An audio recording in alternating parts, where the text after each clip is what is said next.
Herkese salam dostlarım. Bu gün istədim ki, sizlərə bir gündə nələr yeyirəm, onu kiçik bir vlog şəklində çəkim, paylaşım. Səhərlər mən ya yulaf yeməyi, ya da yumurta yeməyi çox sevirəm. Bu gün də yulaf yeməyi seçdim. Yulafımı süddə bişirirəm, üzərinə banan doğrayıram, kətan toxumu, chia toxumu səpib yeyirəm. Belə daha doyuzdurucu və dadlı olur.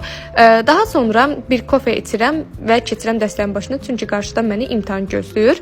Normalda mən günortalar acmadığım üçün günorta yeməyimi yemirəm. Onun əvəzinə axşamçağı saat 6-7 ərəfəsi yemək yeyirəm, yəni axşam yeməyimi yeyirəm. Axşam yeməyimdə də plov bişirdim, yanına toyuq və yayın vazkeçilməzi çoban salatı elədim. Yəni belə bol tərzi bir şey elədim. Daha sonra dərs oxuyanda ürəyim atışdırmalıq istədiyinə görə kök doğradım, yanına da qatıq qoyub üzərinə darçın səpdim.